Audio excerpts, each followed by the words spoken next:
یہ ہے پنجاب، جہاں گندم صرف ایک فصل نہیں بلکہ زندگی ہے۔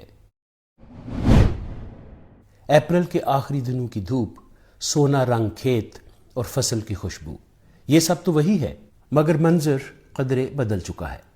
وہ کام جو کبھی بیلوں کے ذریعے کئی دن جاری رہتا تھا، اب مشین کی مدد سے چند گھنٹوں میں ختم ہو جاتا ہے۔ یہ کہانی ہے گندم کی تھریشنگ کی، اس کے بدلتے ہوئے طریقوں کی۔ یہ سفر ہے درانتی سے ریپر، بیلوں سے تھریشر اور تھریشر سے کمبائن ہارویسٹر تک کا۔ آپ کہہ سکتے ہیں کہ یہ ایک ایسا سفر ہے جس میں محنت، روایت اور ٹیکنالوجی سب شامل ہیں۔ چند دہائیاں پہلے، خاص طور پر 1960 اور 70 کی دہائی تک، پنجاب کے دیہات میں گندم کی تھریشنگ مکمل طور پر روایتی انداز میں ہوتی تھی۔ 1 ایکڑ گندم کاٹنے کے لیے درانتیوں کے ساتھ 2 سے 3 دن کی مسلسل محنت درکار ہوتی تھی، وہ بھی جب کئی مرد صبح سے شام تک مل کر کام کرتے تھے۔ کٹائی کے بعد گندم کے پولے ایک بڑے گول دائرے میں بچھائے جاتے، جسے کھلیان کہا جاتا تھا۔ پھر بیلوں کی آنکھوں پر پٹی باندھ کر ان گٹھوں پر چلایا جاتا، تاکہ وہ کھلیان کے اندر ایک خاص دائرے میں آرام سے چلتے رہیں اور دانے بالیوں سے الگ ہو جائیں۔ اس عمل کو کئی گھنٹے بلکہ بعض اوقات پورا دن لگ جاتا تھا۔ لوگ ہاتھوں سے گٹھے پلٹتے، پھر انہیں لکڑی کے بڑے کانٹے نما اوزاروں سے ہوا میں اچھال کر دانہ اور بھوسا الگ الگ کیا جاتا تھا۔ اگر اس دوران بارش ہو جاتی یا ہوا نہ چلتی تو پوری فصل کو نقصان پہنچنے کا خطرہ ہوتا تھا۔ اب ٹیکنالوجی کی بدولت کٹائی نہایت آسان اور تیز ہو گئی ہے۔ مشینی نظام نے کٹائی کو محفوظ اور مؤثر ضرور بنایا ہے، مگر اس نے اس اجتماعی تہوار کا خاتمہ بھی کر دیا ہے جو صدیوں تک پنجاب میں گندم کی کٹائی کے ساتھ جڑا رہا۔ یہ صرف ایک زرعی عمل نہیں تھا، بلکہ ایک سماجی سرگرمی بھی تھی۔ گاؤں کے لوگ اکٹھے ہوتے، باتیں کرتے، بچے کھیلتے اور یوں کھیت ایک میلے کا منظر پیش کرتے تھے۔ آپ جان چکے کہ روایتی طور پر گندم کی کٹائی 3 مراحل پر مشتمل ہوتی تھی، یعنی کاٹنا، باندھنا اور گاہنا یا پھٹکنا۔ پھر آیا 1980 اور 90 کی دہائی کا دور، جب تھریشر مشین نے کھیتوں میں نظر آنے لگی۔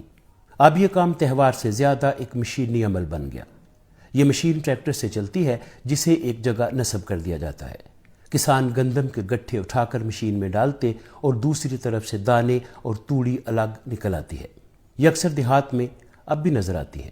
پنجاب کے کئی علاقوں میں اب گندم کاٹنے کا کام تو ٹریکٹر سے چلنے والی ریپر مشینوں سے کیا جاتا ہے، مگر گٹھے باندھنے کا عمل ابھی بھی ہاتھ سے ہی کیا جاتا ہے، اور بعد میں ان گٹھوں کو ٹریکٹر سے چلنے والی اس مشین یعنی تھریشر میں ڈال کر دانہ الگ کیا جاتا ہے۔ یہ طریقہ بیلوں کے مقابلے میں کہیں زیادہ تیز ہے۔ 1 دن کا کام چند گھنٹوں میں مکمل ہو جاتا ہے، مگر اس کے ساتھ خطرات نے بھی جنم لیا ہے۔ کھلی مشینری، تیز بلیڈ اور حفاظتی اقدامات کی کمی کی وجہ سے حادثات بھی پیش آتے رہتے ہیں۔ اس کے باوجود یہ دور زراعت میں ایک بڑی تبدیلی کی علامت ہے۔ وقت گزرتا گیا اور ہم نے 21ویں صدی میں قدم رکھا۔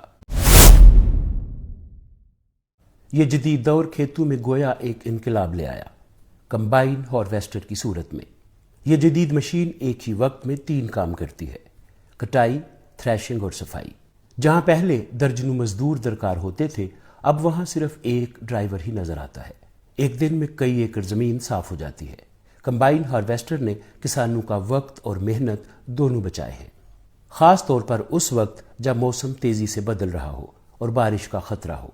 تاہم یہ سہولت ہر کسی کے لیے آسان نہیں۔ چھوٹے کسان کو یہ مشین کرائے پر لینا پڑتی ہے، جو اس کے لیے مہنگی ثابت ہوتی ہے۔ اس لیے وہ اب بھی گندم کی کٹائی درانتی سے کر کے بعد میں تھریشر سے دانہ الگ کروا لیتے ہیں۔ جہاں جدید ٹیکنالوجی نے سہولت دی، وہیں کچھ مسائل بھی پیدا ہوئے۔ کمبائن ہارویسٹر کے بعد باقی رہ جانے والا بھوسا اکثر جلایا جاتا ہے، جس سے فضائی آلودگی بڑھتی ہے اور ماحول متاثر ہوتا ہے۔ اس کے علاوہ کھیت مزدور جو پہلے تھریشنگ کے عمل میں حصے دار ہوتے تھے، اب ان کے لیے روزگار کے مواقع کم ہو گئے ہیں۔